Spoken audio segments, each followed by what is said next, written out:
ఈ లోకానికి భగవంతుడు అవతార పురుషుడిగా వచ్చి మనకి ఇచ్చినటువంటి హామీ అన్నమాట. అవన్నీ శ్రీకృష్ణ భగవానుడు మనకి ఇచ్చినటువంటి హామీ. అట్లాగే మీరు కూడా ఒక హామీ మాకు ఇవ్వాలి. 18 అధ్యాయాలు మీరు ముందుండి నడిపించాలి. అందుకని మేము ముందేసాం. సరదాగా 1 గంట ఏముంది, ఎనర్జీ పెరుగుద్ది. సో ఇప్పటి వరకు మనకి చాలా విషయాలు భక్తి షట్కం నుంచి ప్రార్థన చేద్దాం. అట్లాగే రోజు జరుగుతుంది అది. రోజు ఆయన ఫోన్ చేస్తున్నాడు అల్లుడు గారు. అట్లాగే భక్తి షట్కం నుంచి కర్మ షట్కం నుంచి మనం చాలా విషయాలు నేర్చుకున్నాం. ఆ భక్తి షట్కం కానీ కర్మ షట్కం కానీ మనం చేసేటటువంటిది దేంతో చేస్తాం? జ్ఞానేంద్రియాలతోనూ కర్మేంద్రియాలతోనూ చేస్తాం. భక్తి అనేటటువంటిది మనస్సుకు సంబంధించినటువంటి విషయం. కర్మ అనేటటువంటిది మనకున్నటువంటి ఈ కర్మేంద్రియాలకు సంబంధించినది. చూసారా, అసలు ఈ కర్మేంద్రియాలు ఏంటి, జ్ఞానేంద్రియాలు ఏంటి, అసలు వీటిని నడిపించేది ఎవడం అనేటటువంటి విషయం ఈ క్షేత్రజ్ఞ అనేటటువంటి ఈ చాప్టర్ నుంచి మనకు స్టార్ట్ అయింది. అది ఇవన్నీ ఒక రథానికి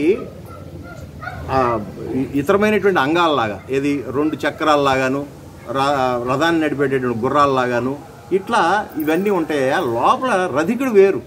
గంగాధర్ శాస్త్రి గారు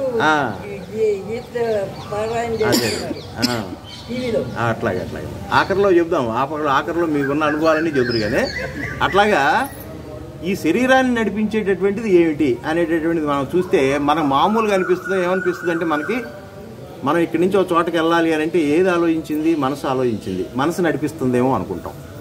లేదు, అక్కడికి వెళ్తే మంచిది కదలే, అక్కడికి వెళ్తే బాగోదులే, అటు వెళ్ళకూడదు, ఆ రూట్ మంచిది కదలే అని చెప్పి మళ్ళీ ఇటు తిప్పుతాం. అదేంటి? బుద్ధి నడిపించింది అనేటటువంటి మాట వాడతాం. చూసారా, బుద్ధి, మనసు, జ్ఞానం ఇవన్నీ కూడా ఈ నడిచేటటువంటి కాళ్ళు, చూసేటటువంటిది చూపు, వినేటటువంటిది చెవి, ఇవన్నీ మనం నడిపిస్తున్నాయేమో అనుకుంటున్నాం. కానీ వీటన్నిటికీ అతీతమైనటువంటి శక్తి లోపల ఒకటి ఉంది. అదే ఆత్మ అనేటటువంటిది. అంటే ఆత్మ అంటే ఏంటో మనం డైరెక్ట్గా చూపెట్టలేం. కన్ను అంటే చూపెడతాం, ముక్కు అంటే చూపెడతాం, ఆత్మ అంటే చూపెట్టలేం. ఇప్పుడు ఈ ఇంట్లో కరెంట్ ఉందా అంటే ఉంది అని చెప్తాం. అది ఎట్లా తెలుస్తుంది అని అంటే స్విచ్ చేసినప్పుడే తెలుస్తుంది. అంటే ఫ్యాన్ తిరిగినప్పుడే తెలుస్తుంది, లేదా లైట్ వెలిగినప్పుడే మాత్రమే తెలుస్తుంది. అంత మాత్రం చేత కరెంట్ లేదనా? అది తిరగకపోతే కరెంట్ లేదనా? అది తిరుగుతుంది కాబట్టి మనం గమనిస్తున్నాం. ఇప్పుడు మనం మాట్లాడుతున్నాం కాబట్టి, మనం తిరుగుతున్నాం కాబట్టి, మనం ఏదైనా చేయగలుగుతున్నాం కాబట్టి, ఆ చేసేటటువంటి ఇంద్రియాలే మనం నడిపిస్తున్నాయేమో అనేటటువంటి భ్రాంతితో ఉన్నాము. దాన్నే దేహ భ్రాంతి అంటారు. ఇక్కడ దాన్ని పటాపంచలు చేసేస్తున్నాడు. ఈ దేహ భ్రాంతి, ఈ దేహం వల్లనే నువ్వు జీవిస్తున్నావు, ఈ దేహమే నిన్ను నడిపిస్తుంది, అన్నిటికీ కారణం ఈ దేహమే అనుకుంటున్నావు. నేను ఫలానా చోటకి వెళ్ళబట్టే కదా, నేను అక్కడికి వెళ్ళబట్టే కదా నేను ఆడితో తిట్లు తింది, ఇక్కడికి వెళ్ళబట్టే కదా మంచి జ్ఞానం వచ్చింది, అక్కడికి చేయబట్టే కదా. అంటే నేను చేస్తున్నాను అనేటటువంటి కర్తృత్వ భావంతో ఉండిపోయి ఈ దేహానికి ఆపాదించేసుకుంటున్నాం. అన్నీ కూడా ఏది చేసినా నేను చేశాను అనేటటువంటి భావంతోనే ఇంతకాలం ఉన్నాం. చూసారా, ఈ నేను కాదు, నడిపించేది ఒకడు ఉన్నాడు, దాన్నే ఆత్మ అంటారు అనేటటువంటి విషయాన్ని ఈ చాప్టర్లో మనకి రివీల్ చేస్తూ వచ్చాడనమాట. ఆ విషయాల్లోకి వచ్చేటప్పటికి ఇక్కడ మనకి 6-7 శ్లోకాల్లో మనకి చెప్పినటువంటి విషయం ఏంటంటే, ఈ పంచభూతాలతో ఏర్పడిందా ఇది, ఈ దేహం అంతా కూడా, ఈ దేహంలోనే నిప్పు ఉంది, ఈ దేహంలోనే భూమి ఉంది, అంతే కదా, మట్టే కదా ఇదంతా. ఇట్లా అంటే మట్టి వస్తూ ఉంటుంది కదా, అగ్ని ఉంది, అలాగే ఖాళీ ఉంది. ఖాళీ లేకపోతే అసలు సౌండే రాదు. ఆకాశం ఉందన్నమాట. అంటే ఖాళీ ఉంది, ఖాళీ లేకపోతే అసలు మూమెంట్ ఉండదు. టైట్గా బస్తాలు కూర్తి ఇంకేముంది, అటు ఇటు కదలదు కదా. ఈ బాడీలోనే ఆకాశం ఉంది. ఇట్లా 5 తత్వాలతో ఏర్పడినటువంటిది అని చెప్తూ ఇట్లా ఈ 5 తత్వాలతో ఏర్పడినటువంటి ఈ శరీరం ద్వారా మనం ఏదైనా ఒక దృశ్యాన్ని చూస్తున్నాం. చూసారా, అంటే చూసేది మనము, చూడబడేటటువంటిది వేరు. అట్లాగే మీరు నన్ను చూస్తున్నారు, నేను మిమ్మల్ని చూస్తున్నాను. కానీ మనం ఏమనుకుంటున్నామంటే నా కళ్ళతో చూస్తున్నాను, నా మనసుతో ఆలోచిస్తున్నాను అని అంటున్నాం. అంటే నా వేరు, మనసు వేరు. అంటే నా అనేది ఏదో ఒకటి ఉంది, ఆ నేను అనేది ఏదో ఉంది, నాది అదే మనం అనుకున్నాగా. నా షర్టు, కానీ షర్టు నేను కాదు. అట్లాగే నేనే, కానీ ఈ నేను అనేటటువంటిది కనపడే ఈ స్థూల దేహం కాదు. దీనికి మించింది ఒకటి ఉంది, దాన్నే ఆత్మ అంటారు గేట్ తీయాలేమో చూడండి, ఇరికిపోయినట్టుంది. అట్లాగా ఈ దృశ్యం అంటే క్షేత్రం అనగా సామాన్యముగా ఈ దేహం అనేటటువంటి భావన. ఈ కనిపించు ప్రపంచం అని మాత్రం జనులు తలంచుతారు. కానీ వాస్తవంగా సూక్ష్మ పంచభూతములు మనస్సు, బుద్ధి, మూల ప్రకృతి కూడా దృశ్యమే. చూసారా, మనసు కూడా దృశ్యమే. మనసు కూడా అతీతమైంది ఏం కాదు, అది కూడా ఒక ఆర్గాన్ లాంటిదే. అంటే వీటన్నిటికి మించి వేరే ఉంది అనేటటువంటి విషయాన్ని చెప్పబోతూ ఇంకొక మాట చెప్తున్నాడండి. ఈ క్షేత్రం ఎట్టిది అంటే ఈ దేహం ఎలాంటిది అని అంటే వికారవంతమైనది అంటాడు. అంటే ఇది స్వచ్ఛంగా మాత్రమే లేదు. దీనిలో ఎన్నో రకాలైనటువంటి కల్మషాలు, మంచి ఉంది చెడు ఉంది, మంచి ఉంది చెడు ఉంది. పాలల్లో నీళ్లు మిక్స్ అయిపోయినట్టుగా ఎన్ని పాళ్ళు ఉన్నాయో మనం చెప్పలేం. మనం హంసలం కాదా, ఇంకా మనం పరమహంస అయితే గనక మనం దాన్నే విడిగా చూడగలుగుతాం. కానీ దీనిలో ఉన్నటువంటి దుర్గుణాలు ఏంటో మంచి గుణాలు ఏంటో మనకే తెలియదు. వాస్తవం మనకే తెలియదు అని అంటే ఇంకా తెలుసుకోవాల్సింది ఏదో ఉంది. అది ఏమిటి అని అంటే ఆ ఆత్మ గురించి చెప్తూ ఇక ఈ 5 శ్లోకాల్లో అద్భుతమైనటువంటి విషయాలను చెప్పబోతున్నారమ్మా. ఈ 5 శ్లోకాలు నాతో పాటు మీరు కూడా ఆనంద అవకాశం ఉంటే 8, 9, 10, 11, 12 మీరు నోటికి వచ్చి అనుకుంటా కదా. అమానిత్యమదం విత్వమహింసా క్షాంతిరార్జవం ఆచార్యోపాసనం శౌచం స్థైర్యమాత్మవినిగ్రహ ఇంద్రియార్థేషు వైరాగ్యమనహంకార ఏవ చ జన్మ మృత్యుజరా వ్యాధి దుఃఖదోషానుదర్శనం అసక్తిరనభిష్వజ్ఞ పుత్రదార గృహాదిషు నిత్యం చ సమచిత్తత్వమిష్టానిష్టోపవత్తిషు మయి చానన్యయోగేన భక్తిరవ్య విచారిణి వివిక్తదేశ సేవిత్వమరితర్జన సంసది అధ్యాత్మజ్ఞాన నిత్యత్వం తత్వజ్ఞానార్థదర్శనం ఏతజ్ఞానమితి ప్రోక్తమజ్ఞానం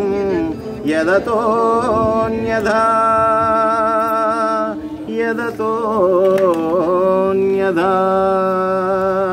కాబట్టి ఈ 5 శ్లోకాలు వరుసగా దీనిలో ఏమున్నదనేటువంటిది చెప్తాడు స్వామి. ఇక్కడ ఏంటంటే ఈ అధ్యాయం నందు జ్ఞానము జ్ఞేయము అని 2 చెప్పబడుతున్నది. జ్ఞానము సాధన, జ్ఞేయము సాధ్యం. సాధన అంటే ఏమిటి, సాధ్యం అంటే ఏమిటి? సింపుల్గా భగవాన్ సత్యసాయిబాబా చెప్పినటువంటి రండి సార్ భగవాన్ సత్యసాయిబాబా చెప్పినటువంటి ఉదాహరణతో మనకు అర్థమైపోతుంది. సాధన దేని గురించి చేస్తున్నాము, తీరా పొందవలసింది ఏంటి, సాధన ఏంటి, సాధ్యం ఏంటి అనేటటువంటి మనం 1-2 సార్లు ఇక్కడ కూడా అనుకున్నాం. ఒక గోమాత ఉంది, అంత దూరాన్ని ఉంది. ఆ గోవుని మనం పిలవాలి అంటే రావటంలా. అందుకని మనం ఏం చేస్తాం, అక్కడ ఉన్నటువంటి పచ్చిగడ్డో ఎండుగడ్డో తీసుకుని అది చూపెడతాం, దా దా అని. అది చూడంగానే అది నడుచుకుంటూ వస్తుంది. అది సాధన. దేనికోసం వస్తుంది, ఆ పచ్చిగడ్డి కోసం వస్తుంది. వచ్చినాక లభించింది ఏంటి, పచ్చిగడ్డి. చూసారా, వచ్చేటప్పుడు దాన్ని సాధన అన్నారు. అది నడిచి రావటం అనేటటువంటిది ప్రయత్నం, ఆ ప్రయత్నం చేయటం అనేటటువంటిది సాధన. మనం కూడా ఇవన్నీ శ్లోకాలు, పూజలు, పునస్కారాలు, ఈ యోగాలు, ఇవన్నీ ధ్యానాలు, ఇవన్నీ నేర్చుకుని సాధనలోకి వెళ్తున్నాం. ఈ సాధన తీవ్రమైన కొద్దీ ఏమవుతుందంటే పొందవలసింది ఏదో పొందుతాం. అంటే సాధనలోనే సాధ్యం ఉన్నది. ఇందాక ఆ పచ్చిగడ్డి కోసమే బయలుదేరింది, వస్తే దానికి లభించింది పచ్చిగడ్డి. చూసారా, అట్లాగా మనం కూడా సాధన చేస్తూ ఉంటే సాధ్య వస్తువు సాధ్యపడుతుంది తప్ప సాధ్య వస్తువు సపరేట్గా లేదు. ఇది అద్వైతం. అందుకని మనకు అర్థం కాదు, మనం సాధించవలసింది వేరే ఉందేమో అనుకుంటున్నాం. సాధనా క్రమంలో ముందుకు వెళ్ళిన కొద్దీ కూడా మనకు అర్థమైపోద్ది ఈ సాధన మొత్తం కూడా సాధ్యమే అని. సాధ్యమే సాధన, సాధన. అందుకని సాధనను మాత్రం విడవకూడదు. చూసారా, అది ఆ అనుభవం వచ్చే వరకు సాధ్య వస్తువు ఏదో అనుకుంటున్నామే, ఆత్మ సందర్శనం అనుకోండి, లేకపోతే ఆ ఎన్లైట్మెంట్ అనుకోండి, ఆ శక్తి ఏదో మనకి తెలియవలసింది ఏదో తెలియబడేంత వరకు కూడా దీన్ని సాధన అంటారు. తెలిసిన తర్వాత ఇంతేనా అనిపిస్తుంది. ఏదైనా అంతే కదా, సీక్రెట్ సీక్రెట్ సీక్రెట్ అంటారు, వా నీది మాకు తెలుసుగా అనిపిస్తుంది. అంటే ఇక్కడ అది తెలుసుకునేంత వరకు మనం ప్రయత్నం చేస్తూనే ఉండాలి. ఇలా చేస్తూ ఉన్నాం కాబట్టి ఎన్నో జన్మల నుంచి ఇదిగో ఈ జన్మ దాకా వచ్చాం. లేకపోతే కుక్క నల్లి పిల్లిలాగా మిగిలిపోయి ఉండేవాళ్ళం. ఎంతో కొంత సాధన చేశాం కాబట్టి ఈ స్థితికి వచ్చాం. ఇక్కడతో మనం ఆగకూడదు. ఇది ఆ ఎన్ఐటీలోనూ దాన్ని ఏమంటారు, ఆ పెద్ద ఆ సీటు కొట్టడానికి అర్హులైనటువంటి సభ్యులు మనం. 35 మార్కులు కొట్టలేడు కదా ఆ సీటు. చూసారా, ఎయిమ్స్లో సీటు కొట్టాలనుకోండి 35 మార్కులు వచ్చినప్పుడు కొట్టలేడు. 90, 98, 97, 96 అట్లాంటి వాళ్ళని సెలెక్ట్ చేసి అట్లాంటి గ్రూప్ మనం. అంటే గ్రూప్ అంటే ఏంటంటే మానవ జాతి అలాంటి. దీనికి మాత్రమే అవకాశం ఉంది. ఆ సాధ్య వస్తువు ఏదో, ఆ ఆత్మను సందర్శించడం అనేది ఏదో, ఆ ఎన్లైట్మెంట్ ఏదో, ఆ స్వేచ్ఛ ఏదో, చూసారా, దేనికోసమైతే ముక్తి లేదా మోక్షం అనండి దాన్ని పొందటానికి ఇన్ని జన్మల నుంచి వెయిట్ చేశామో, ఇదిగో ఆఖరి మెట్లో ఉన్నాం. వైకుంఠపాళిలో 100 గడుల్లో 99వ గడిలో ఉన్నాం. 98వ గడిలో ఉన్నాం. 2 పడిందంటే వెళ్ళిపోతాం వైకుంఠంలోకి. 1 పడిందంటే మళ్ళీ పాము గరుస్తాం. పాము గరిస్తే మళ్ళీ 1వ గడిలోకి వచ్చేస్తాం. చూసారా, పాము కరవకోకుండా చూసుకుంటే సాధన. ఇక్కడ పాము కరవటానికి చాలా అవకాశాలు ఉన్నాయి. ఎందుకంటే సాధన ఆపేస్తాం మధ్యలో. అసలు మొదలెట్టినోడి సంగతి వేరే. ఆయన గురించి మనం మాట్లాడాల్సిన పని లేదు. మొదలెట్టిన తర్వాత సాధన ఆపేస్తూ, అంటే ఏ పూజాది కార్యక్రమం కానీ, ఏదైనా ఒక సత్సంగం కానీ, ఏదైనా ఆత్మవిద్యకు సంబంధించినటువంటి ఆ జ్ఞానానికి సంబంధించింది ఏదైనా సరే మొదలుపెట్టామంటే మనలో ఎంతో కొంత స్పార్క్ ఉండబట్టే మొదలుపెట్టాం. కానీ మొదలుపెట్టిన తర్వాత పాము గరిచిందంటే మాత్రం మళ్ళీ ఏ జన్మకి వెళ్ళిపోతామో తెలియదు. అంత కాషియస్గా ఉండాలన్నమాట. అందుకు ఇచ్చాడు ఈ శరీరాన్ని. అందుకే ఈ 84 లక్షల జీవరాశుల్లో ఏ జీవరాశికి లేనటువంటి పెక్యులర్ సిస్టమ్ మనకి ఇచ్చాడు. ఏమిట్రా అంటే మనం అనుకున్నాం మొన్న, అడ్డంగా లేకుండా నిలువుగా ఉన్నటువంటి వెన్నుపూస. చూసారా, ఆ జ్ఞానం కోసం ఇది సపరేట్గా తయారు చేయబడినటువంటి ఈ బాడీ. చూసారా, దీన్ని క్షేత్రం అంటారు. దీని లోపల నుంచి నడిపించేటటువంటి క్షేత్రజ్ఞుడు ఆయన మనల్ని నడిపిస్తున్నాడు. ఆయన ఎవరో మనం తేల్చేసుకుందాం. ముందుకెళ్తే ఈ అధ్యాయం నందు జ్ఞానము జ్ఞేయము అని 2 చెప్పండి. జ్ఞానము సాధన, జ్ఞేయము సాధ్యం. పరమాత్మను లక్ష్యమును చేరుటకు వలసినటువంటి నైతిక ఆధ్యాత్మిక సంపదయే జ్ఞానం అని ఇచ్చట పేర్కొనబడింది. అంతే. జ్ఞానము అంటే తెలియనటువంటి విషయాన్ని తెలుసుకునుటే జ్ఞానము.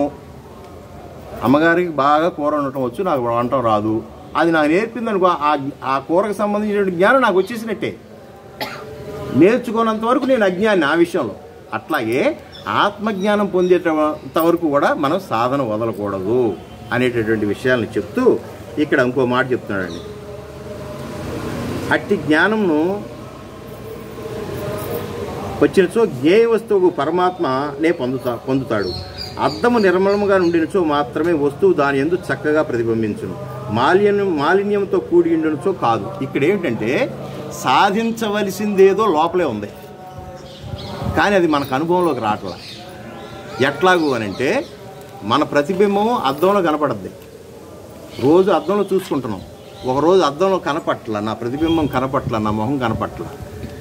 కనపడకపోతే ఇది నిన్నటి వరకు కనపడింది, మొన్నటి వరకు కనపడింది అంటే కనపడినటువంటి అనుభవం ఉంది కదా. ఇప్పుడు నాకు కనపట్లేదని తన్నుకుంటున్నా. తన్నుకుంటే గురు రూపంలో ఎవరో వచ్చారు. ఆయన వచ్చి, ఏమిలా ఇదేముంది పెద్ద విశేషం, నీకు కనపట్లేదా, నేను చెప్తాను అని చెప్పేసి, ఇదిగో అక్కడ ఉన్న గుడ్డ ఒకటి తీసుకో, ఆ శుభ్రంగా దాన్ని తుడిసేసి ఇప్పుడు చూడు అన్నాడు. ఇప్పుడు కనపడుతుందే. అట్లాగే ఆత్మజ్ఞానం చెప్పడానికి మనకి గురువు అవసరం. గురువు అంటే మనం ఫిజికల్ రూపంలో ఆలోచిస్తాం. ఫిజికల్ రూపంలో ఈ రోజుల్లో ఏ గురువుని నమ్మలేం. కాబట్టి మనకి గురువు అంటే ఇక్కడ జ్ఞానము అని అర్థం. ఆ జ్ఞానం టెక్స్టువల్గా ఉన్న మనకు మంచిదే, ఫిజికల్గా ఎవరైనా దొరికి మనకు బోధ చేస్తున్నా మంచిదే. వీటన్నిటికంటే కూడా అనుభవిక జ్ఞానమే జ్ఞానము. అది అనుభవంలోకి తెచ్చుకున్నప్పుడే. చూసారా, ఎప్పుడైతే అనుభవంలోకి వచ్చిందో, ఎప్పుడైతే ఆ గుడ్డ తీసుకుని ఆ అద్దాన్ని తుడిచావో, ఆ మకిలిపోయిందో, వెంటనే నీ ప్రతిబింబం ఎలా కనపడిందో, నీలో ఉన్నటువంటి దుర్గుణాలు అంటే మానసికమైనటువంటివి, శారీరకమైనటువంటి అన్ని రకాలైనటువంటివి కూడా క్లీన్ వాష్ అవుట్ అయిన రోజున లోపల ప్రకాశం ఎప్పుడూ ఉండనే ఉన్నది. అది ఎట్లాగూ కనపడదు. దాని గురించి నువ్వు ఏం పెద్ద ఏం లేదు. ఇక్కడల్లా సాధన ఏంటి అంటే తొలగించుకుంటామే సాధన అన్నాడు. తగిలించుకుంటాం కాదు, ఇక్కడ తొలగించుకుంటాం. మనం ఎక్కడి నుంచో ఏదో పొందటంలా. ఇప్పుడు పొందవలసినటువంటి వస్తువు బయట లేదు, పొందవలసినటువంటి వస్తువు లోపలే ఉంది, కానీ అది మనకు కనపట్లా. ఇప్పుడు అది పొందాలి అని అంటే మనలో ఉన్నటువంటి అనేక రకాలైనటువంటి చీకటి కోణాలన్నీ కూడా తొలగించుకుంటూ పోవాలి. అహంకారం, మమకారం, చూసారా, ఈర్ష్య, అసూయ, నాది, చూసి ఎన్ని ఉన్నాయి అసలు, ఒకటి కాదు. ఇవి తొలగించుకుంటూ పోతే క్లీన్ అయిపోతాం. అప్పుడు నీకు సందర్శించవలసింది నీ దగ్గరే ఉన్నది. దానికోసం నువ్వు ఎక్కడెక్కడో తిరగాల్సినటువంటి అవసరం లేదు. అది అద్వైతం చెప్తా ఉంది. చూసారా, మనం ఏం చేస్తున్నాం, మన లోపల ఉన్నటువంటి దాన్ని కప్పెట్టేసుకుంటాం. దేంతో కప్పెట్టుకుంటున్నాం? అహంకారంతో కప్పెట్టుకుంటాం, మమకారంతో కప్పెట్టుకుంటాం. నా కూతురే, నా కొడుకే, నా కొడుకు కంటే నా కూతురే, నా కూతురి కంటే నా కొడుకే, మూడోవాడి కంటే నాలుగోవాడు, మళ్ళీ ఇందులో కూడా డిఫరెన్స్. చూసారా, అసలే మమకారం, ఇందులో మళ్ళీ ఆడెక్కువ ఈడు తక్కువ. ఇటువంటివన్నీ కూడా మానేసుకుంటేనే, అవన్నీ చెరిపేసుకుంటేనే, క్లీన్గా ఉంటేనే నీ ప్రతిబింబం అద్దంలో కనపడినట్టుగా నీకు ఆత్మ సందర్శన దొరుకుతుంది. అదే భగవంతుడి యొక్క దర్శనము అంటే.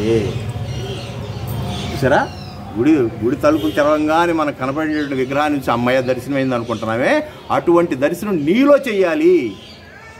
నీలో నువ్వు చెయ్యాలి అని అంటే ఆ తలుపులు తీసేయాలి.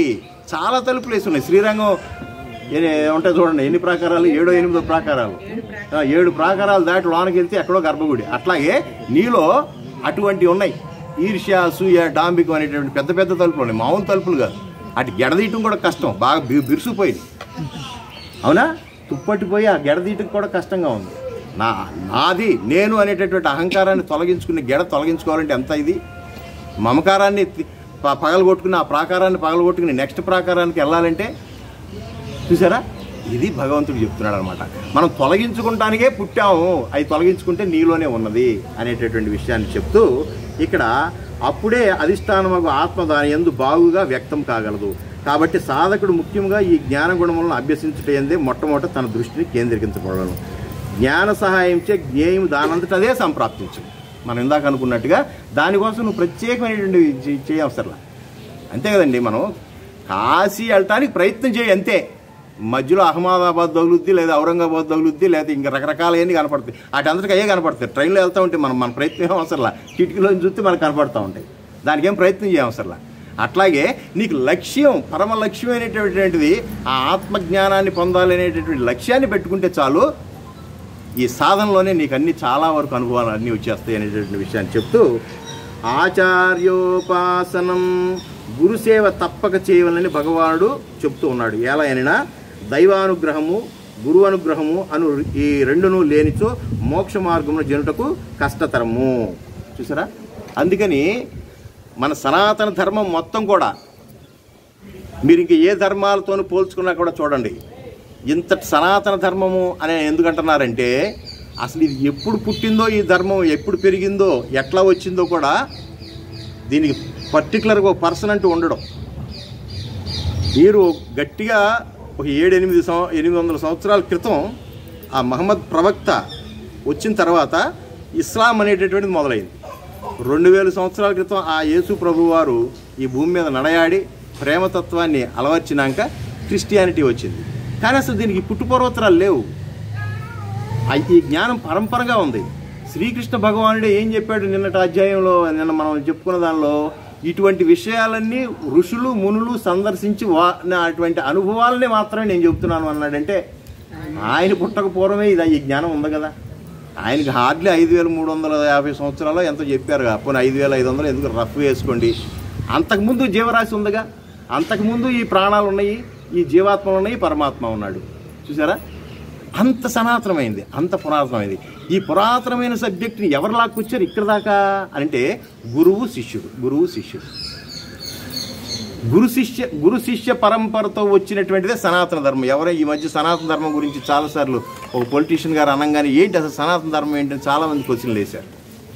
చూసారా, చాలామంది క్వశ్చన్లు వేశారు. ఈ సనాతన ధర్మం ఏంటంటే వేదం ప్రకారం నడిచేటటువంటి వేద భూమిలో కేవలం భారతదేశంలో ఉన్నటువంటి ధర్మము, అది మానవతా ధర్మమే సనాతన ధర్మము. ఈ సనాతన ధర్మం ఇట్లా నడవాలి అని చెప్పి ఒక వ్యక్తి చెప్పింది కాదు. అనేక మంది ఋషులు వారి యొక్క తపస్సులో ఆ భగవంతుడే వాళ్ళతో చెప్పినటువంటి విషయాల్ని వాళ్ళు ఒల్లివేస్తూ వచ్చారు వేదాలని. అప్పుడు కలం లేదు, ఏమీ ఇంకు లేదు, రాయటానికి ఏమీ లేవు. వాళ్ళకు వచ్చినటువంటి అనుభవాన్ని, తపస్సులో వాళ్ళకు వచ్చినటువంటి అనుభవాన్ని వాళ్ళు చెప్తూ వచ్చారు బయటికి. ఆ చెప్పింది ఇలాగ శిష్యులు విన్నారు, విని వాళ్ళు బైహార్ట్ చేయటం మొదలుపెట్టారు, బట్టి పట్టడం. వాళ్ళు మరి కొంతమందికి చెప్పారు. అట్లా అట్లా అట్లా అట్లా అట్లా వచ్చి పాతరాతి యుగం వచ్చేటప్పటికి ఈ వేదాలని కొండ గుహల్లో చెక్కటం మొదలుపెట్టారు. లిపి ఏర్పడిన తర్వాత వచ్చి రానిటువంటి లిపితో. ఆ తర్వాత గంటం తీసుకుని తాటి ఆకుల మీద రాయటం మొదలుపెట్టారు ఈ వేదాలని. చూసారా?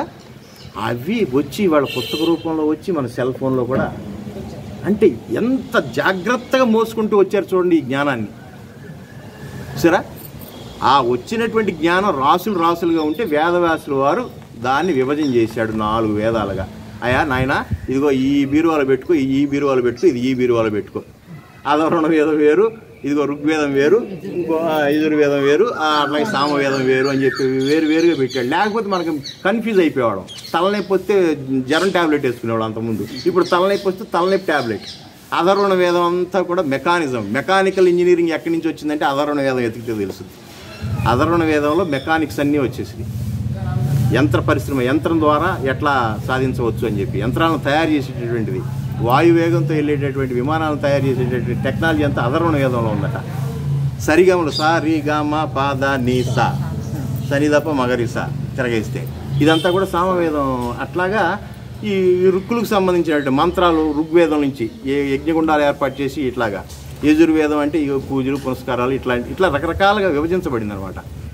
ఇంతటి జ్ఞానం, ఇంత సనాతనమైనటువంటి జ్ఞానం, పురాతనమైనటువంటిది భగవంతుడే ఇచ్చినటువంటి జ్ఞానం అన్నమాట.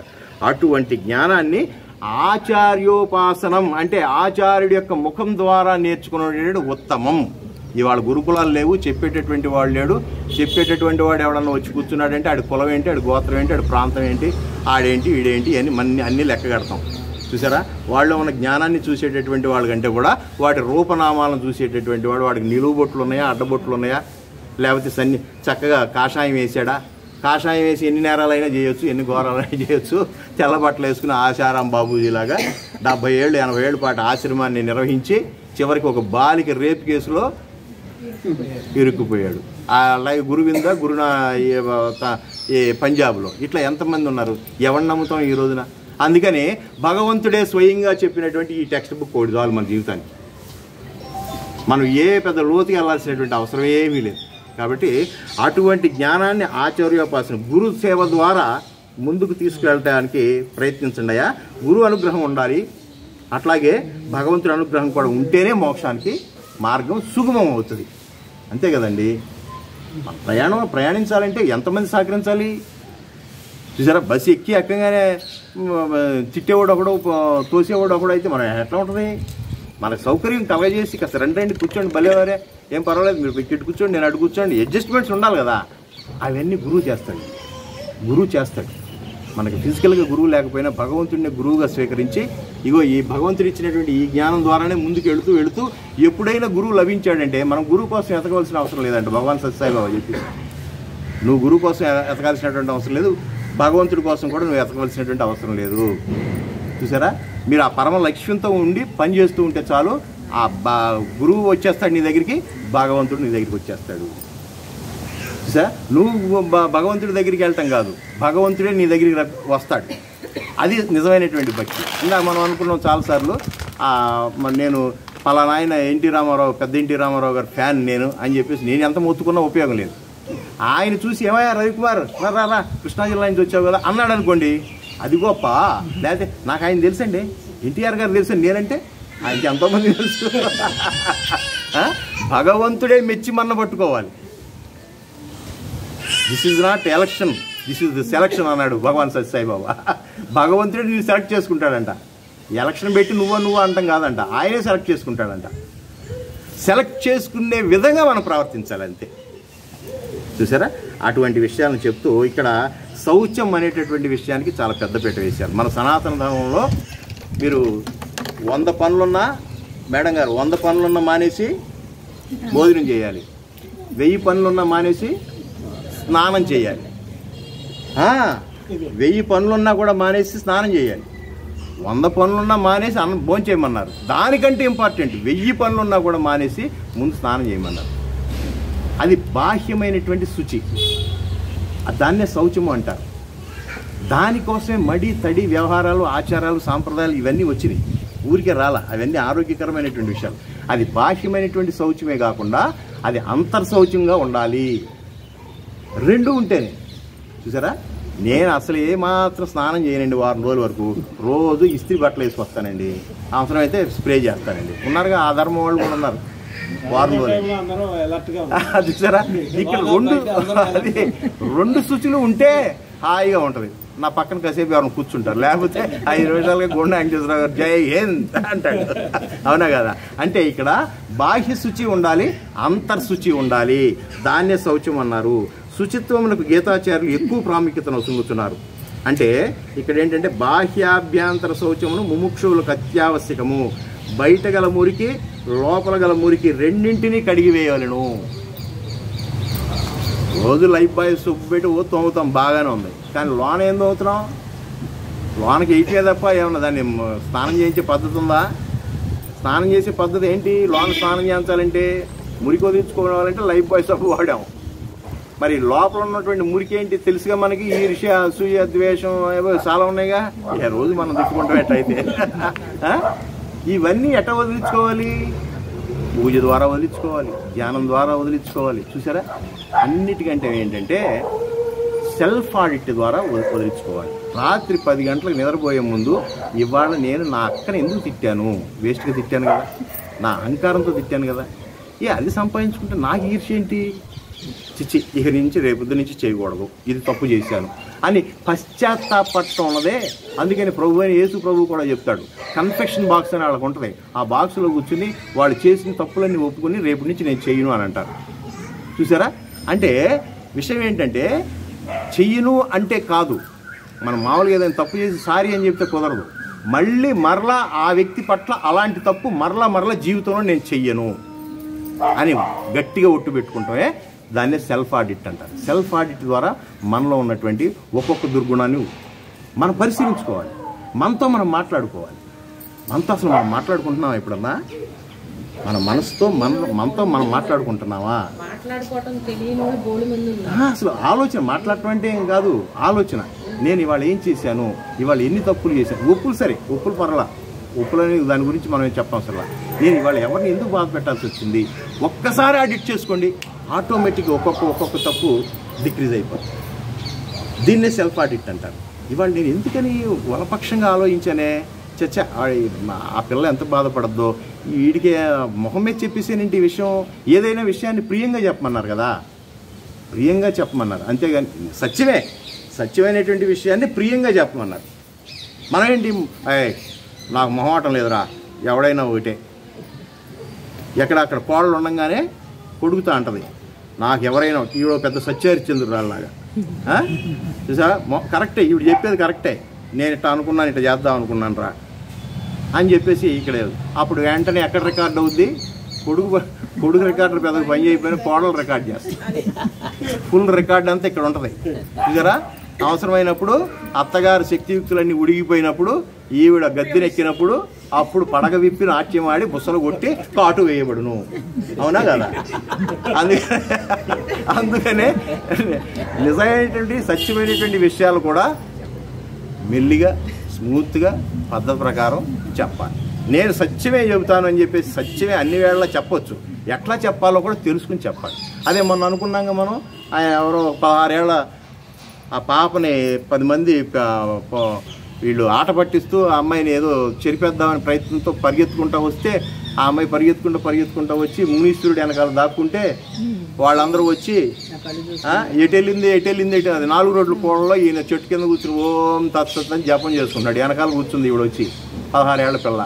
ఈయన మరి ఋషి నిజం చెప్పాలి కదా, ఏ ఋషీశ్వరా ఎటెళ్ళింది, ఇటు ఒక ఆడ మనిషి వచ్చింది అని అంటే నేనే దిక్కును కూర్చున్నాను నాయన, ఇదే దిక్కు, అది నా దిక్కే, ఇదే దిక్కు, ఇది నా దిక్కే, ఇది నా దిక్కే అన్నాడు. ఈ దిక్కుమాలని వీడిని అడిగాను రా బాబు అని చెప్పి వాళ్ళు వెళ్ళిపోయారు.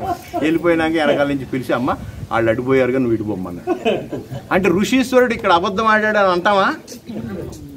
చూసారా, అది ప్రియంగా చెప్పటం అంటే ఇది. సత్యాన్ని ప్రియంగా చెప్పటం అంటే అది. కపటంగా చెప్పటం కాదు, ఇక్కడ సత్యాన్ని కాపాడటానికి. ఆ లౌక్యం తెలిసినటువంటి వాడు శ్రీకృష్ణ భగవానుడు.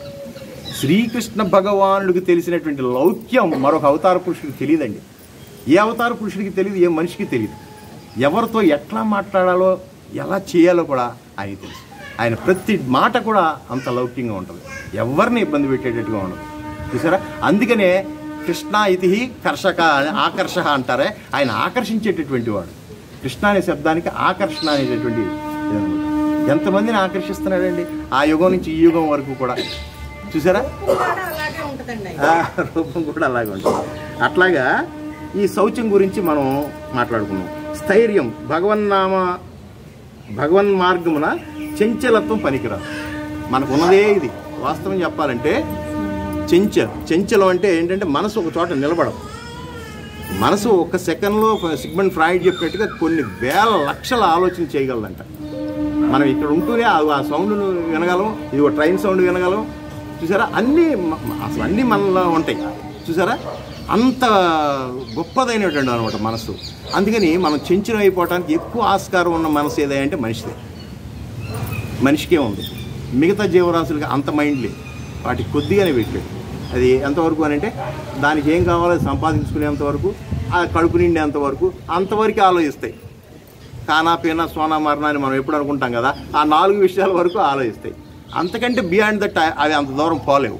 కానీ మనిషి మాత్రం విపరీతమైనటువంటి ఆలోచన. ఎవరైనా టికెట్ అడిగితేగా టికెట్ లేని ప్రయాణం ఎక్కడికైనా వెళ్ళిపోతుంది. మీరు ఇక్కడ కూర్చొని బెంగళూరు వెళ్ళిపోతున్నారని నాకు తెలుసు. నా మనవరాలు ఎట్లా ఉన్నాడో, మనవరాలు ఎట్లా ఉందో అని వెళ్ళిపోతాం. ఎందుకంటే మధ్యలో టికెట్లు అడిగేవాడు లేడు. ఆలోచనలు కూడా టికెట్ పెడితే ఊరు నాయను అనవసరంగా మీటర్ తిరిగిపోతుంది. మనకు అనవసరంలా మీటర్ తిరిగిపోతుంది, బిల్లు వచ్చేస్తుంది ఆఖరిలో. ఆలోచనలు అంత భయంకరంగా ఆలోచిస్తూ ఉంటాం. అటువంటి అప్పుడు చంచలం అయిపోతూ ఉంటుంది. అందుకనే మనం స్థైర్యంగా ఉండాలి, స్థిరంగా ఉండాలి. స్థిరాన్నే స్థైర్యము అన్నారు.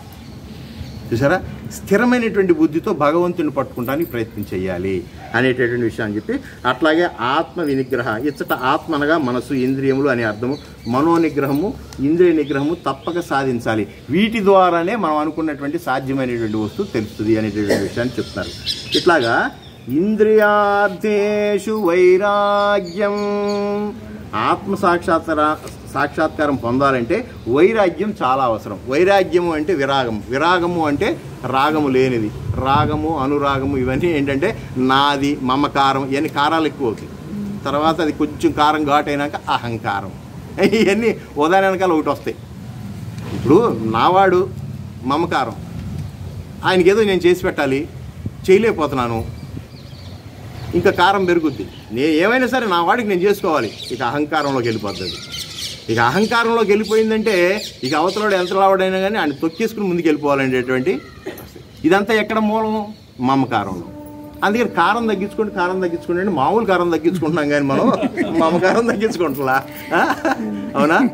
తగ్గించుకోవాల్సిన కారం ఏంటి? ఇదిగో ఇటువంటి మమకారాలు, అహంకారాలు.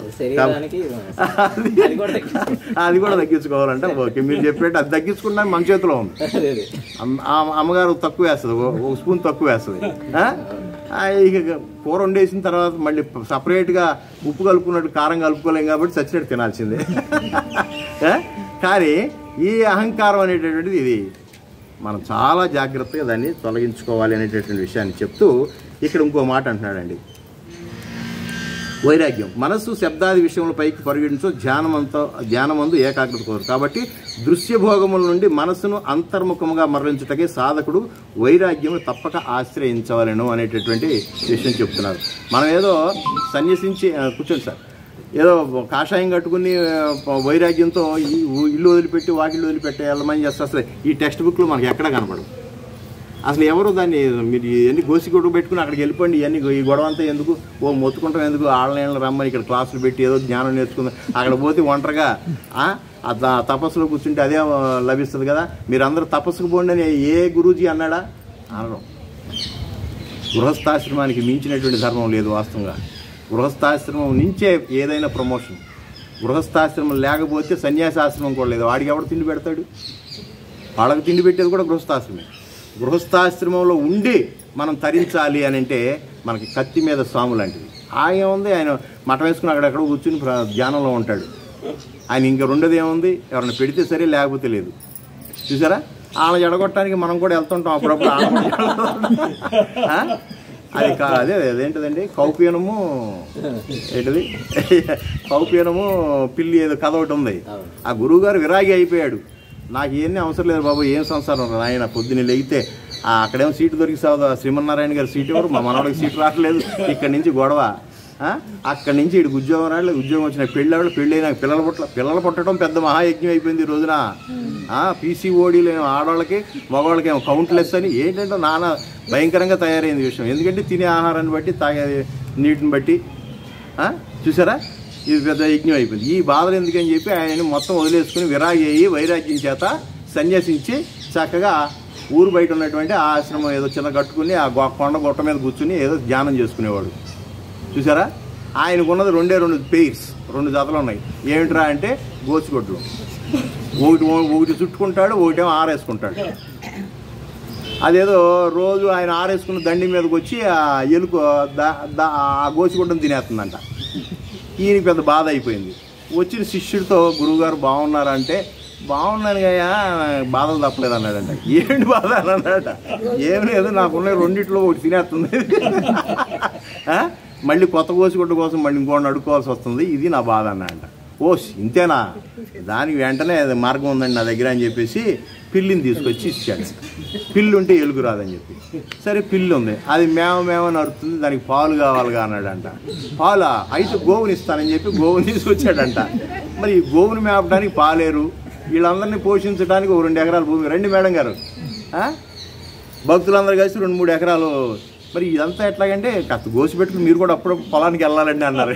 ఇక నిదానంగా ఈయన పొలం వెళ్ళటం మొదలుపెట్టాడు, సేద్యం చేయటం మొదలుపెట్టాడు. అక్కడ సేద్యం చేసి వచ్చి ఇక్కడ బోధనలు చేసి ఇక్కడ ధ్యానం చేసుకునే టైం లేక తిండి తిప్పలు లేక కృషించిపోతే ఏంటి గురువు గారు ఇట్ట అయిపోయారంటే సమయానికి అమరట్లేదయా అని అన్నాడు. అయితే ఓ పని చేద్దామండి, ఓ మేడం గారిని అరేంజ్ చేస్తాం. సారే ఈయన సార్కి సారొద్దు, మేడం గారే. మేడం గారు ఉంటేనే సంసారం ఏర్పడేది. ఆ మేడం గారు రానే వచ్చింది. మేడం గారితో ఖాళీగా ఉంటాడా, కనేసాడు 2-3 అయిపోయిందా. ఇక మొదలు ఆడు కియో బర్రో అంటే ఆ వామ్ వాటర్ సీసా కోసం పరిగెత్తా, గ్రైప్ వాటర్ సీసా కోసం పరిగెత్తా. ఇక ఈ ధ్యానం అంతా పోయింది. చూసారా, అంటే ఏది వదిలించుకుందాము అనుకుంటే అది తగిలించుకుంటా ఉంటామే, సంసారం పెరిగిపోతా ఉందే. చూసారా, అంటే ఇక్కడ వైరాగ్యంతో వచ్చినటువంటి వ్యక్తి విరాగిగా కూర్చోలేక మళ్ళీ ఇంద్రియ ఆకర్షణలో పడి భౌతికమైనటువంటి ప్రపంచంలో ఉన్నటువంటి వస్తువాహనాదుల కోసం అరులు చాచి చివరికి ఏ సంసారం అయితే వద్దనుకున్నాడో మళ్ళీ అదే సంసారంలో పడిపోయి చివరికి విరాగి అయిపోయి మళ్ళీ ఇదంతా వదిలేసి పోయాడు అనుకోండి, అదే విషయం. అట్లాగా మనం ఒక్కోసారి ఏం చేస్తామంటే ఇదంతా నిజమే కదా, ఏంటి గడుదుకుంటూ అసలు సరే చూద్దాం, 1 గంట సరదాగా వెళ్ళి కూర్చుందాం, ఆయన పద్దాక మొరుగుతున్నాడు అని చెప్పి వస్తాం. 2వ వారంలో జ్వరం వస్తుంది.